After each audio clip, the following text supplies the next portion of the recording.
Bonjour à tous, une vidéo aujourd'hui pour préciser en quoi consiste un coaching.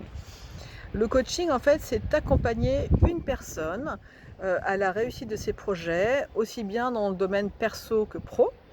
Le coaching, finalement, consiste à écouter le coaché, à bien percevoir et identifier ses besoins pour élaborer avec lui un plan d'action.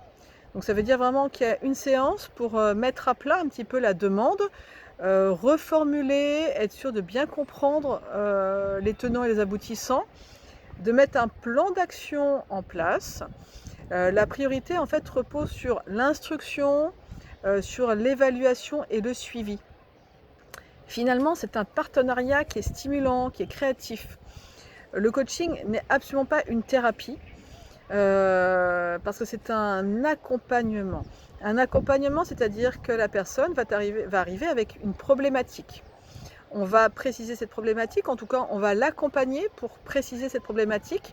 Une fois qu'on est d'accord sur la terminologie et le but du coaché, on va pouvoir lui proposer des étapes avec des outils concrets pour atteindre l'objectif qu'il souhaite.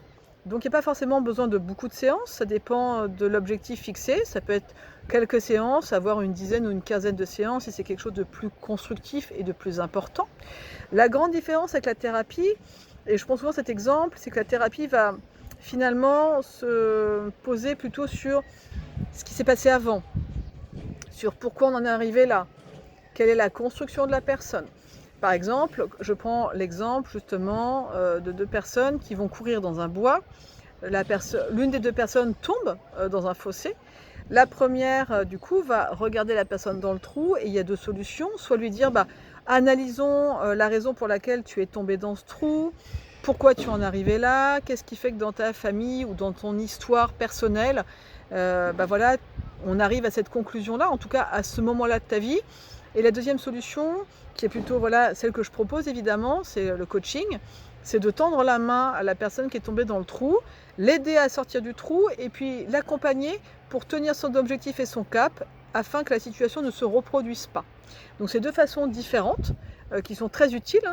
La thérapie a tout son intérêt également, mais c'est une façon différente d'avancer et c'est plus de voir en fait la vie à long terme, en tout cas sur une projection et sur des projets et des envies.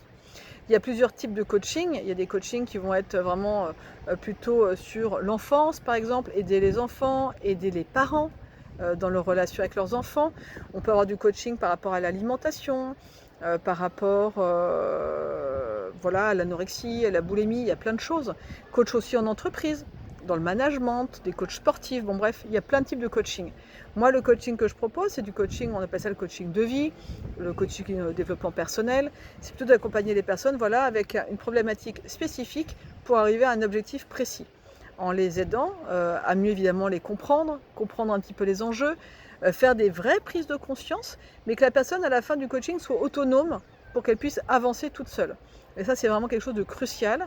Le but, ce n'est pas de donner des conseils ou de se substituer à la personne, c'est bien de l'accompagner afin de prendre conscience de ses propres ressources, de lui apporter des outils aussi spécifiques qu'elle n'a pas forcément pour qu'elle puisse grandir et avancer elle-même vers son objectif et que ça lui soit utile pour le reste de son existence, j'ai envie de dire. C'est en fait un processus qui permet au coaché de se poser des questions à 360 degrés, d'avoir une vision plus large, d'avoir un autre regard. C'est ce qui se passe quand on n'est pas en coaching, c'est qu'on va tourner en rond, on a ses propres habitudes, ses propres repères, les amis qu'on a, on en a déjà parlé plusieurs fois de nos problématiques, et finalement on tourne un peu en rond. On a beau lire des livres, regarder des vidéos, on n'aura pas cette capacité de vraiment prendre un autre tournant, un autre chemin. Alors le coaching permet ça, permet d'avoir une vision extérieure, un accompagnement qui est beaucoup plus boostant et qui permet surtout d'avoir une vision beaucoup plus large, une perception qu'on n'aurait jamais eue. Ça permet le coaching de désapprendre pour apprendre de façon différente.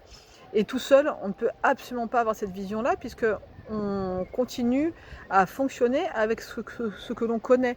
C'est logique. Et surtout, on a notre ego et notre mental qui est bien présent, et qui garde en général la première place. Comme je dis souvent, c'est comme un véhicule, on a un conducteur qui est toujours le même, et puis le problème c'est qu'il est en première position alors qu'il devrait se retrouver sur le siège arrière. Et ça, il n'y a que le coaching qui permet d'effectuer cette bascule, d'avoir un autre regard et de pouvoir s'autoriser à avoir quelqu'un qui vous aide pour cela. J'espère que j'ai été précise pour bien comprendre le coaching, et je vous dis à bientôt pour bien détailler les qualités d'un coach. À bientôt.